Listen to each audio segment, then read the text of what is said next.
So my name's Liv. I'm one of the co-chairs of JETAAWJ Western Japan. So we are responsible for all JET alumni from Nagoya and all the way through to Okinawa. I hope I've got that correct.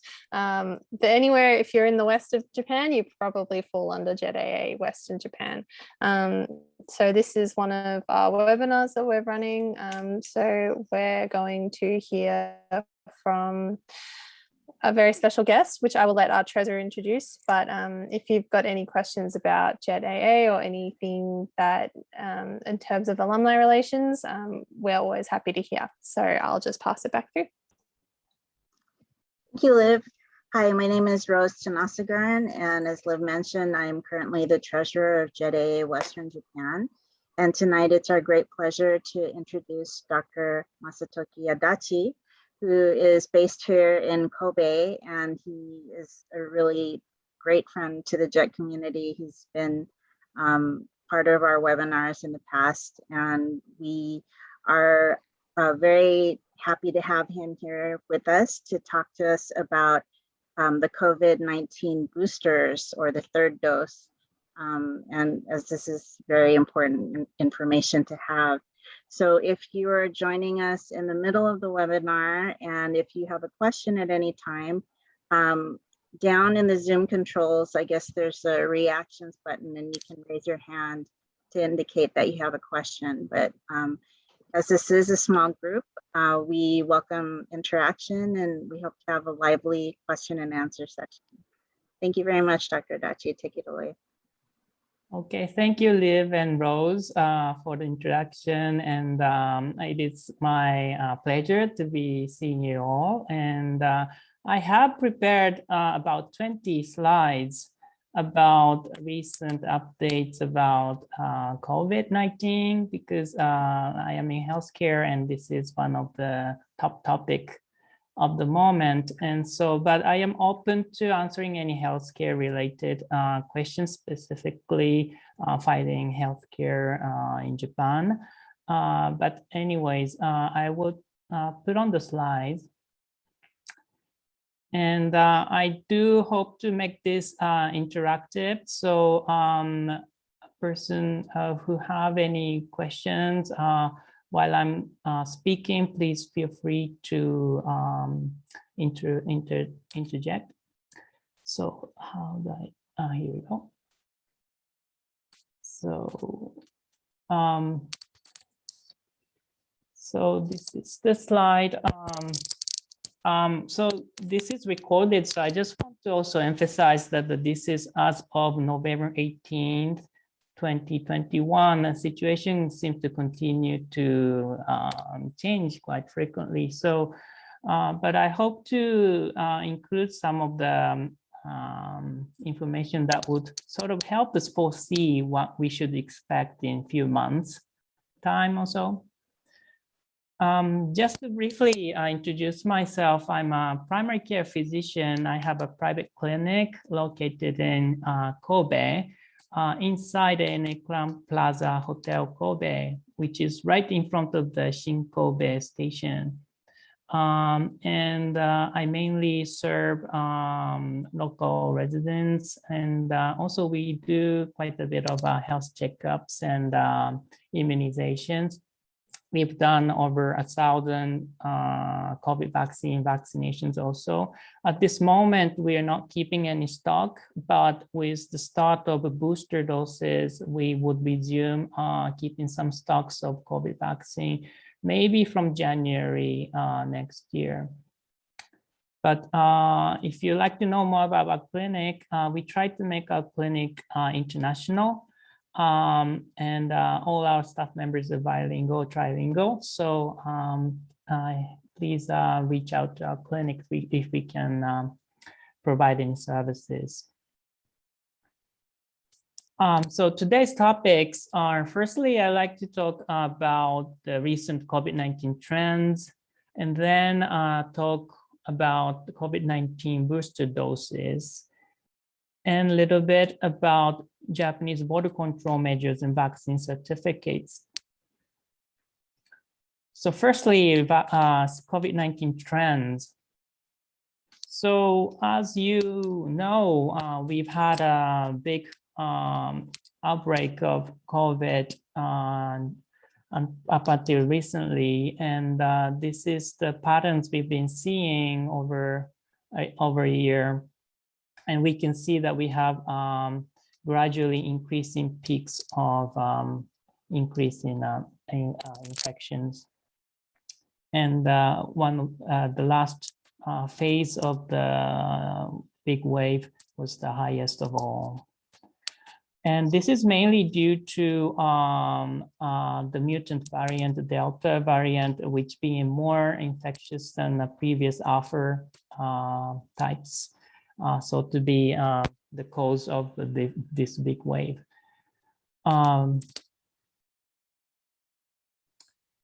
This is a world trend, and this is a so the trend is showing a different colors, and Japan is right here with the dark blue blackish color here, and you can see other countries also have different patterns. But if we look carefully of if there's in similarities, we can see the sort of similar patterns. We are following similar patterns to how most of the Northern Hemisphere countries are doing. So US also had a similar waves like we did. And also in Europe, for example, France also had a similar waves of outbreaks. And one of the concerning patterns that we're beginning to see in Europe is that the resurgence of infection, even in countries where the vaccination has rolled out, just similar to Japan, and it's growing really fast. And this is concerning for them because their winter holiday season is coming up. And so how to manage this resurgence has been one of the hot topics in Europe right now.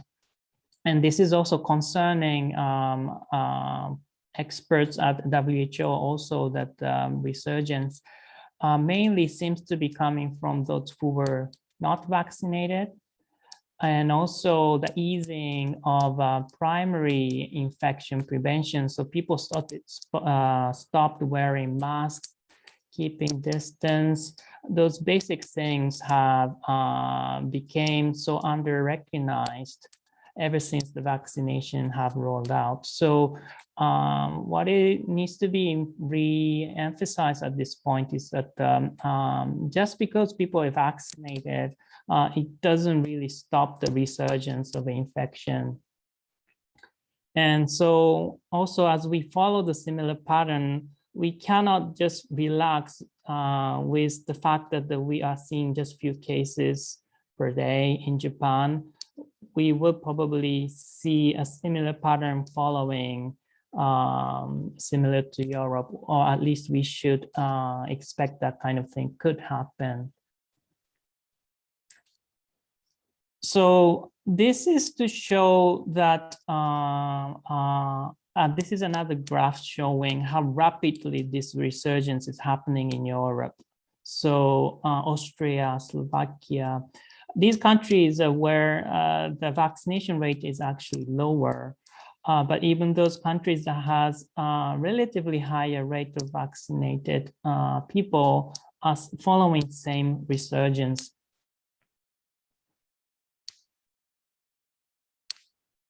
This chart shows the fully vaccinated population rate. Japan is at the relatively high group, highly vaccinated country, but also other countries in Europe, such as Germany, France, and were also at the high range of a vaccination rate, but they're experiencing a very rapid resurgence of infection rate. So based on this trend, the experts are looking into the need of booster doses for COVID-19 COVID-19 vaccine. The basis for recommendation or consideration for booster doses really came from these studies.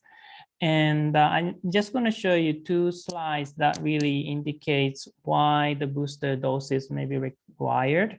So this is one of the data showing that over time, our immunity, measured immunity against COVID-19 post-vaccination gradually wanes.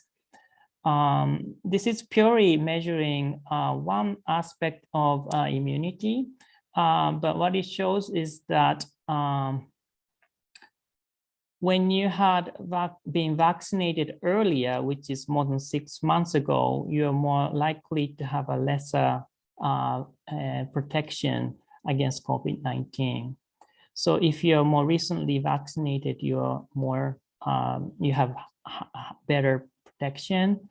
But if your vaccination was already 6 months ago, you have higher frequency of getting infected. However, what's essentially more important is that the incidence of severe cases, and this chart shows that how frequently people who are infected develop a severe condition, specifically with Pfizer vaccine. And the very distinct pattern we can see here is that those who are aged over 60 tend to have more frequent increase of severe cases over time. This is a very similar chart. So if you're vaccinated more than 6 months ago, you're more likely to have a severe condition. But this pattern is not so obvious for younger generation. So this is a very interesting fact that we really need to keep in mind.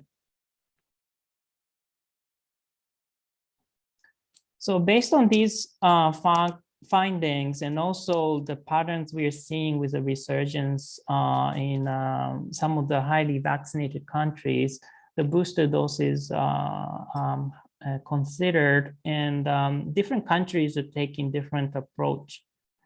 And this is from October review, but you can see different countries have set different age groups.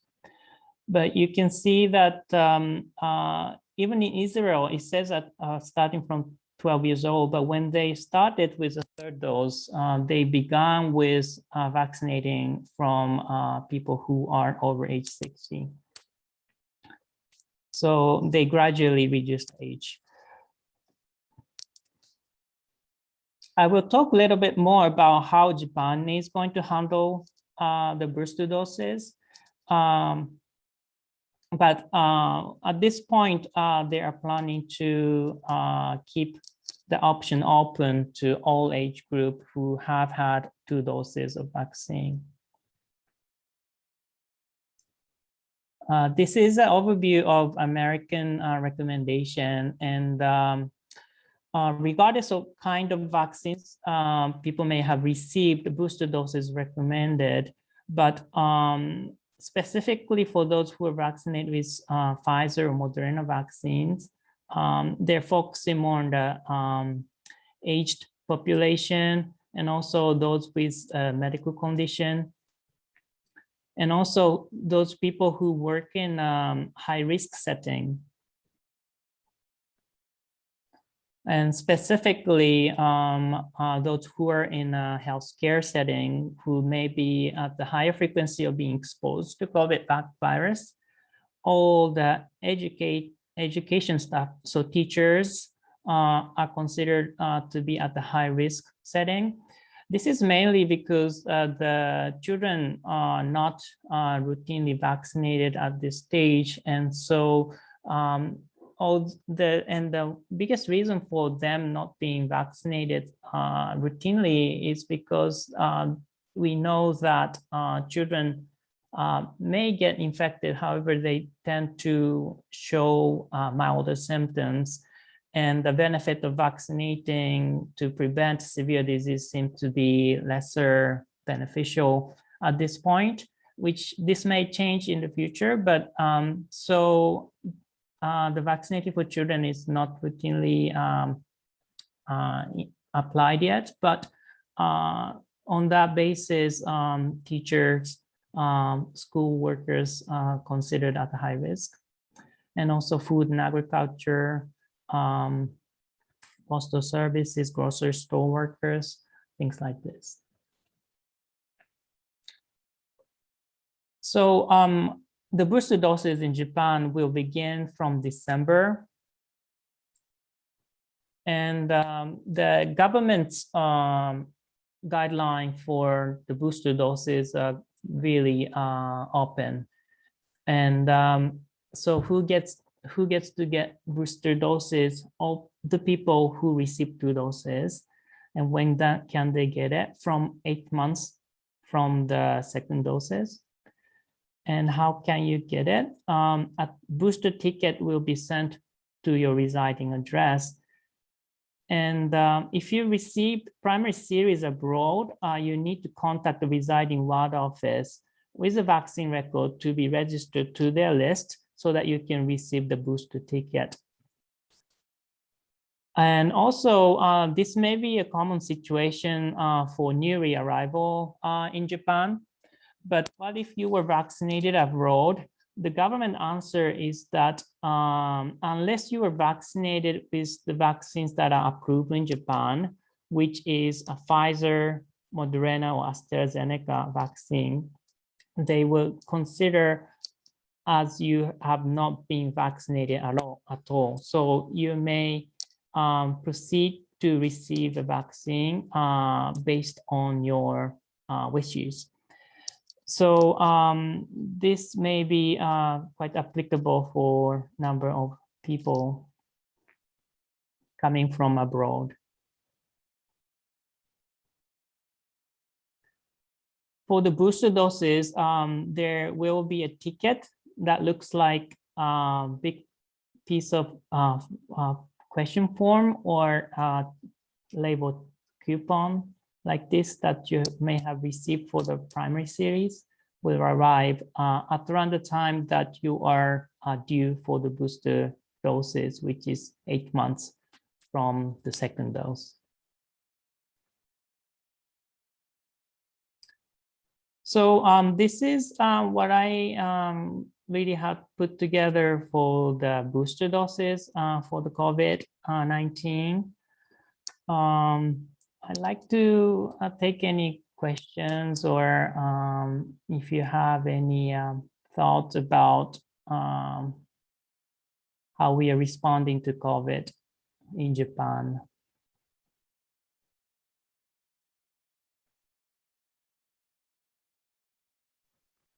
So Adachi Sensei, you're saying that the resurgence in Europe is mostly among the unvaccinated and people that aren't wearing masks and not practicing social distance.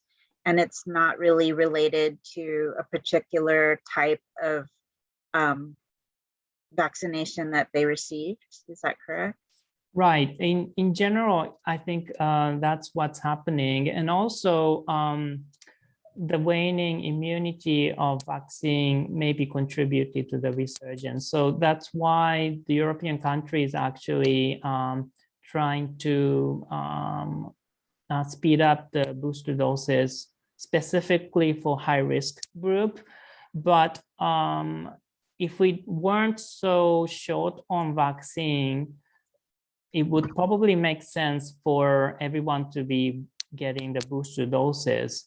So this is actually one of the tricky side of this booster dose discussion, because we can see that even if your immunity is waning over time, the risk of getting severe conditions seems to be suppressed for those under age 60 from what we know so far. So yes, we do want to booster those who are at risk, meaning those who are over age 60 or 65, or those with a medical condition, of course.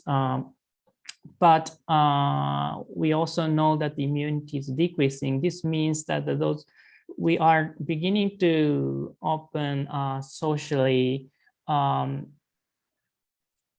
based on the vaccination. But if we don't take a primary preventative measures and just think that the getting vaccinated would prevent people from getting infected, this would also trigger the cause of resurgence, because you can still get infected, although you may not develop severe condition. And so this would contribute to the wider spread of the COVID-19 again. So it's a very tricky time again. We did have a little break of sort of assurance with the vaccine after a few months, but this is where we are at with the vaccinating and how the COVID sort of spreads. Thank you. Simon or Liv, do you have any? Is that a hand, Liv?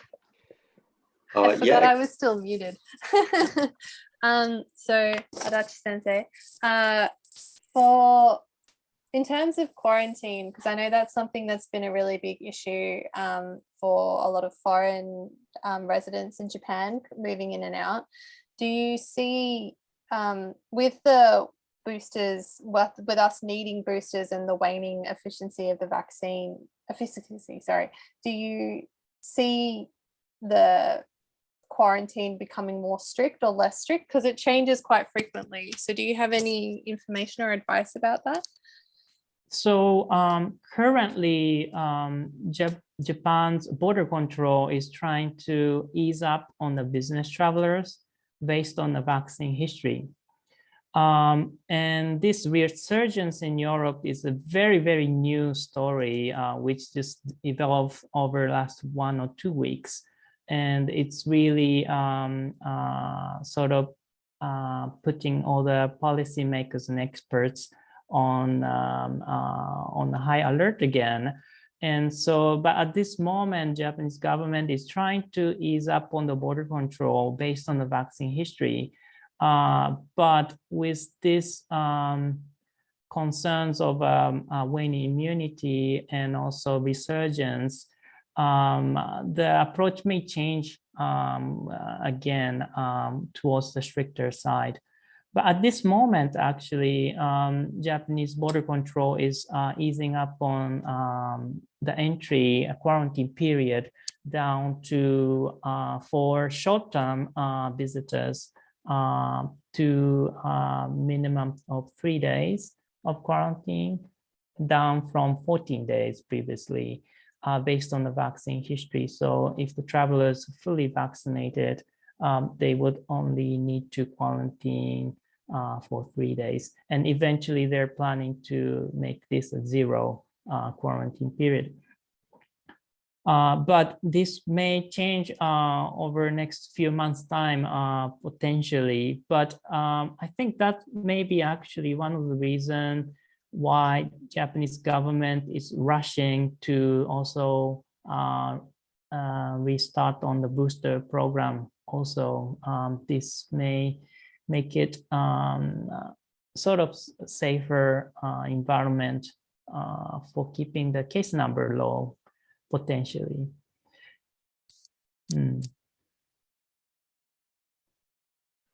Simon, I think, did you have a question for Dr. Adachi?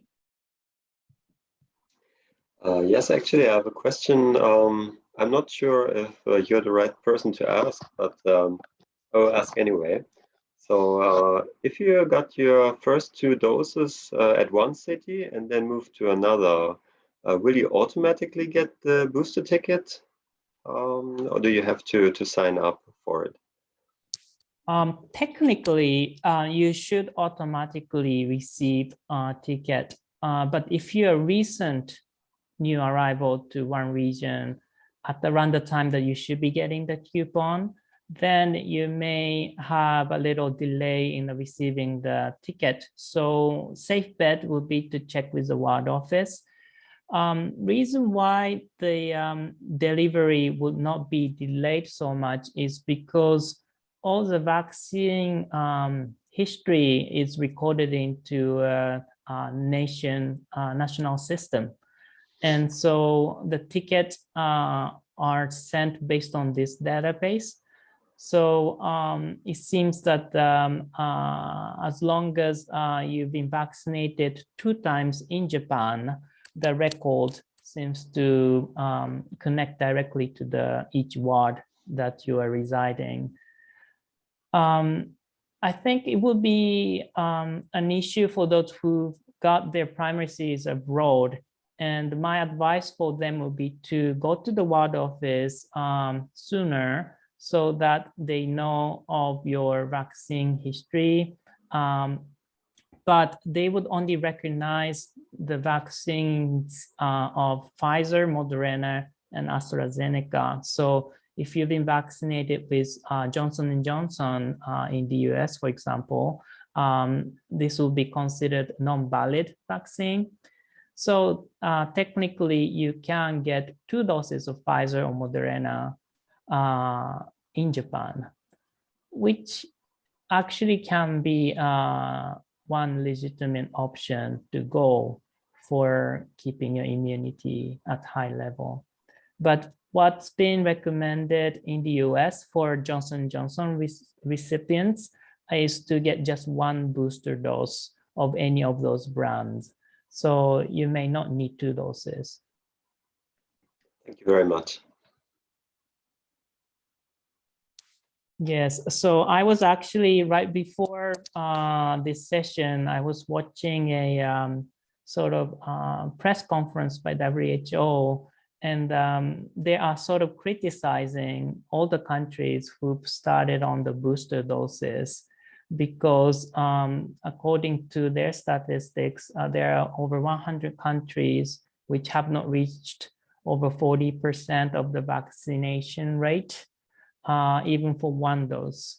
And they're urging rich countries to donate more so that they can deliver doses to countries which do not even have 1 dose for important people.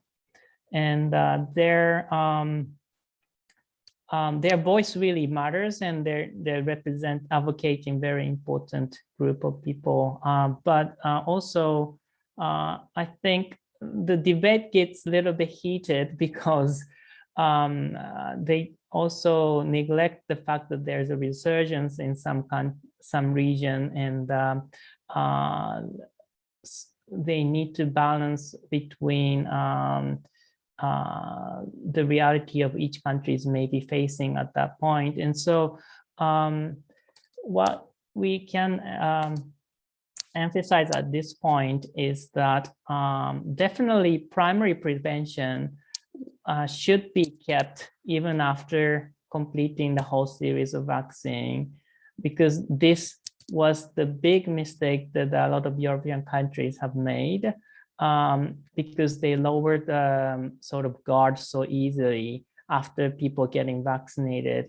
And at this point, I agree fully with the WHO. This was the strong point that WHO was making, but also for them to criticize the need for 3rd booster would not be so much agreeable, because we know that the immunity does wane, and we know that for high-risk populations, specifically for those who are older, seems to also increase the severity even after the primary series. So there is a need for 3rd doses. So for them to say 3rd doses should not be recommended at this point wouldn't have a good valid reasoning. But we have to balance each opinion, I suppose.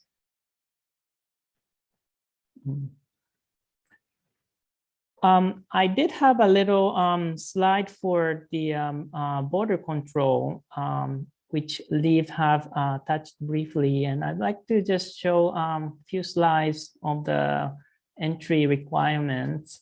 And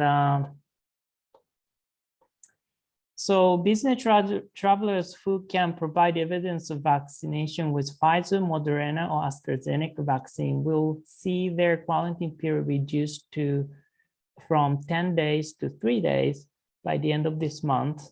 And also it's been announced that they will also reduce it down to 0 days following months.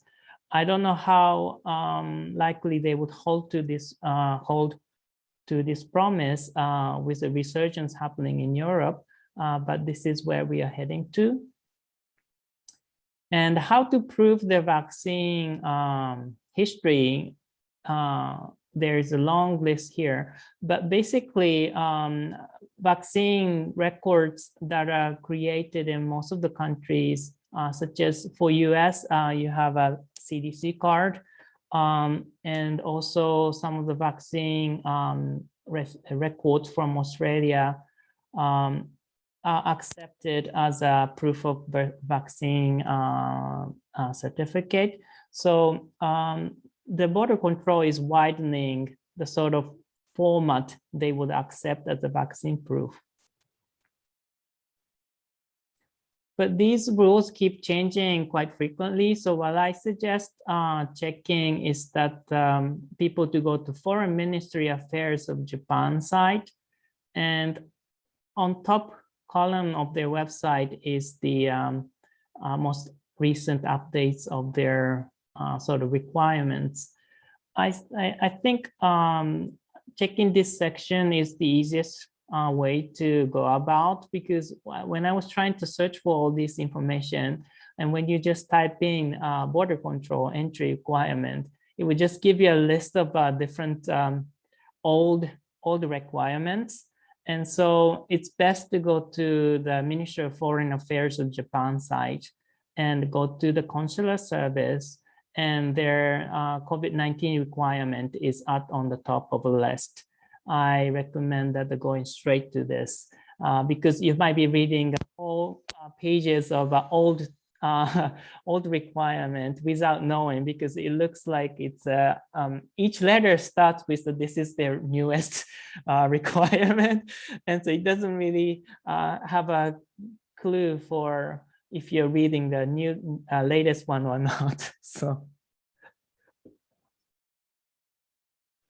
that's very valuable advice. Thank you, Adachi Sensei.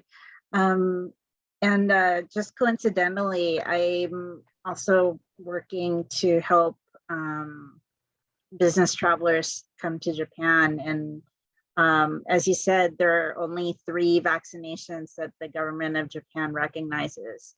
So my company is trying to figure out how to help business travelers wanting to come from China and Hong Kong and other countries that may not have had Moderna, AstraZeneca, and Pfizer. But right now, I guess it's just stay tuned, because as you said, the information's changing all the time. right. Thank you very much. Yeah.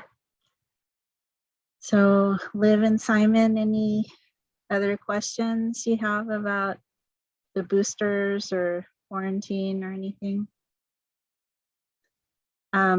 Since we have a little time left over and we're approaching the winter season, I think we were speaking earlier and you were recommending that people get influenza vaccinations as usual. Is that correct? Yes, flu vaccines is highly recommended this year. One of the reasons is because we didn't have enough circulation of flu last year, meaning that we didn't have any outbreak on infection, so much happening in the community last year. So it's highly possible that immunity against influenza as a community is very, very weak. So if there's any sort of minor outbreak of influenza, it could easily spread throughout the community. So flu vaccine is easy and safe way to reduce the chances of developing a symptom and getting infected with influenza. So I highly recommend getting flu vaccine. And I was just wondering, I heard from a couple friends that over the weekend they had some stomach trouble. Have you heard of any outbreaks of norovirus or those kinds of GI infections?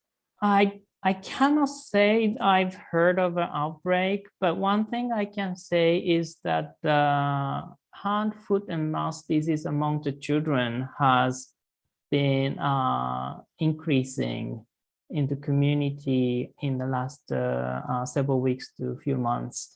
And this is quite interesting because this does sort of coincide with the lockdown being eased. And also it really shows that the infectious disease among children can easily sort of spread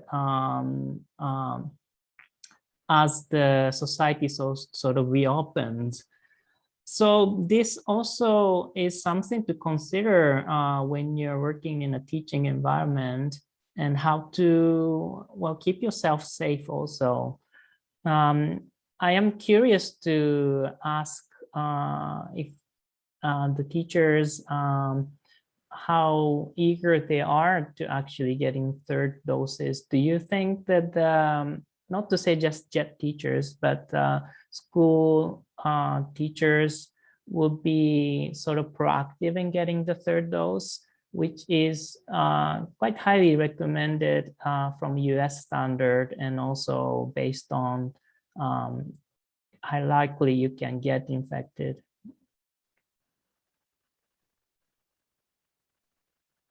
Maybe that's an interesting question. Just to me, it doesn't seem that Japan is as anti-vax as maybe some Western countries. And I think people understand the necessity of getting vaccinated. So I hope that teachers would get their booster shots as soon as they're able. As your earlier slide pointed out, that they are considered the high risk work in terms of being close to a lot of people all the time. Would you agree, Liv, Simon? Do you think that the JET teachers would be signing up for the third dose, or it could be varying depending on, perhaps if they live in a countryside and they don't feel sort of such a threat, their sort of perception towards the COVID vaccine may be different. I'm not sure. What's your impression? So I can't really speak on behalf of the ALTs, but at least telling from all the people I know personally around me, friends and colleagues, I think most people would get their booster doses if they had the chance to. There have been some protests in Japan too, but very small compared to other countries. And at least all the people I know, including myself, would definitely get booster doses as soon as possible. But for example, for me, that won't be possible for another 5 months. So yes, I will wait for that.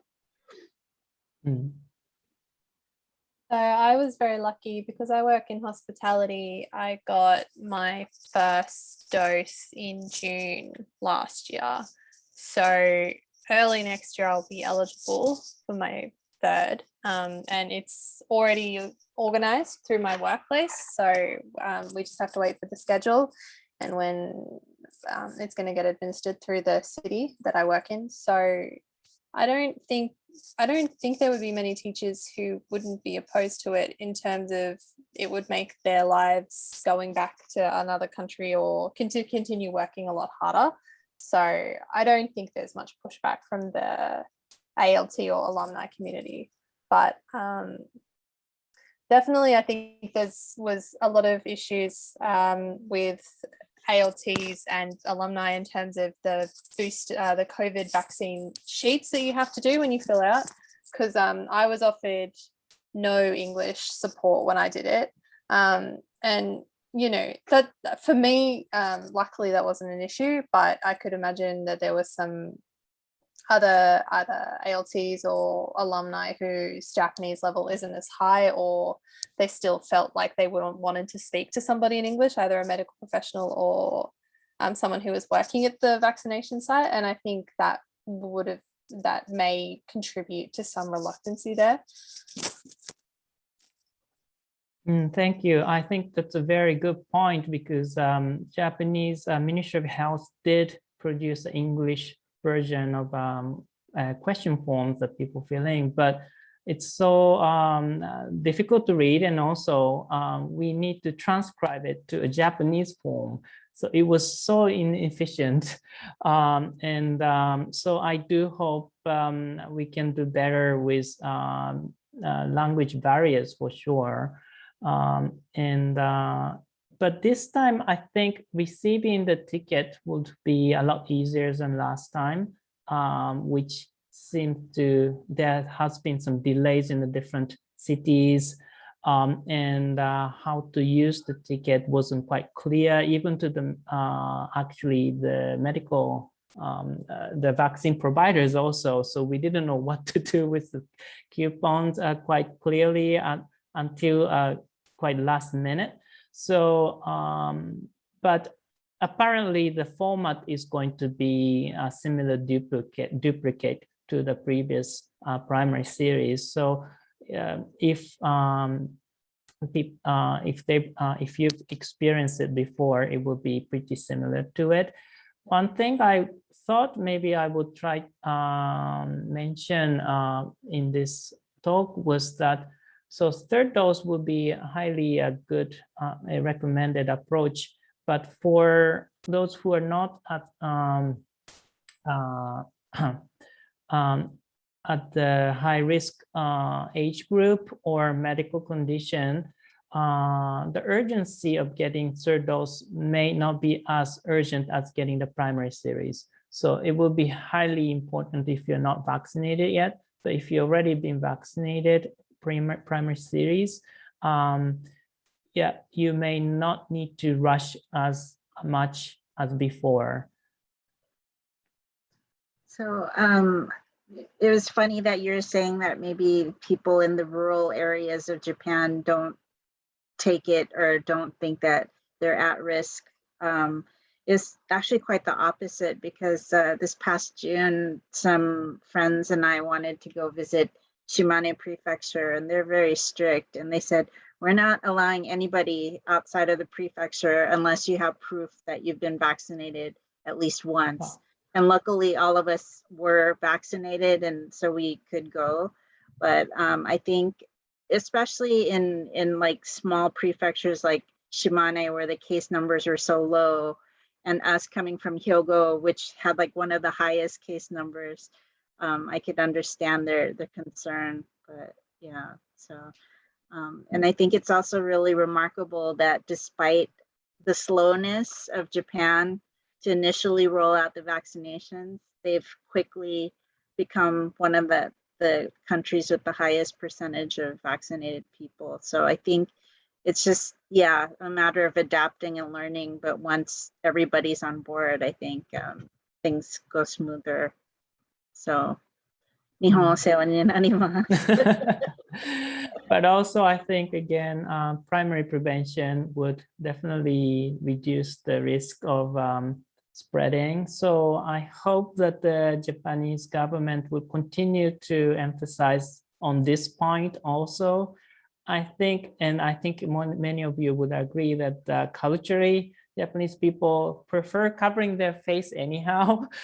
So like when we are even talking, some people like to talk like this. So even before COVID, we used to do that. So, but still,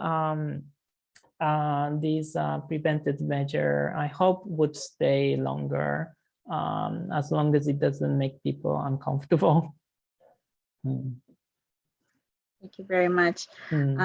Is there any general advice you have for people in terms of, I know we have a lot of new JET program participants that are living in Japan for the first time and maybe are not used to Japanese winter, especially since apartments don't tend to be insulated or centrally heated like abroad.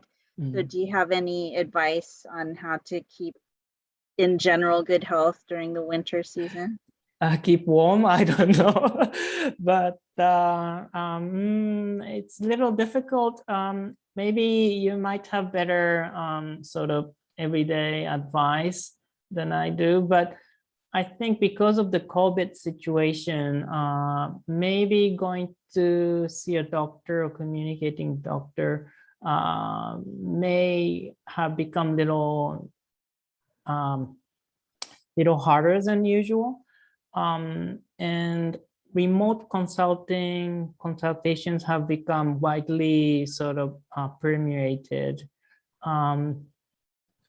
I don't know how it is for each person locally, but also remote consulting means that you can consult regardless of distance. So not to advertise or anything, but if you find it difficult to find the help or even seeking care locally seemed inappropriate in regards to considering infectious diseases, then you should definitely try to contact the healthcare facility remotely than actually presenting. And so if you feel the language barriers there, our clinic also provide online consultations. And so if there's something, please try to reach out to a clinic like ours. There's several other English-speaking clinics in Tokyo also, and they do online consultings also. But yes, with the COVID situation, a lot of the clinics tend to avoid seeing patients with suspicious infectious diseases. And also, actually, in terms of COVID concerns, COVID antigen test is now readily available from non-prescription pharmacies. It could cost a few thousand yen in comparison to many other countries where they provide tests for free. This is far expensive, but if you can afford them, it will be quite helpful for you and also for the healthcare providers if you would have the testing kit at home, which would easily sort of reduce the concerns for the COVID. I don't know if that answered the question, but thank you, Dr. Adachi. So we'll follow up with you later to get information about your clinic as well as maybe the types of kits that you just mentioned, and we'll make that available for people to look at a later time. So we're kind of approaching the 50-minute mark. So Liv and Simon, do you have any last questions for Dr. Adachi?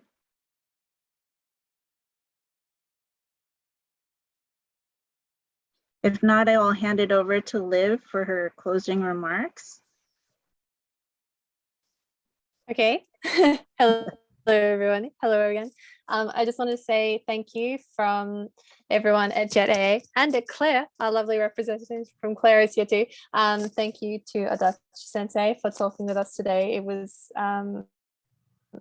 really, really important to hear that kind of stuff. I think especially with how busy everyone is and how much things seem to have kind of gone back to COVID normal, as it were. I think it's very important to keep in mind that there's still a lot going on, and it's good to keep yourself like informed and knowledgeable just as much as you can be. So thank you very much from Rose and Ada, the co-chair John, who's not here, and from Simon and Claire and everyone. So thank you so much. Take care, everybody. Thank you. thank you. Thank you so much. Thank you, Simon. We appreciated having you with us. Thanks for inviting me, and see you at the next event. Thank you. Take care.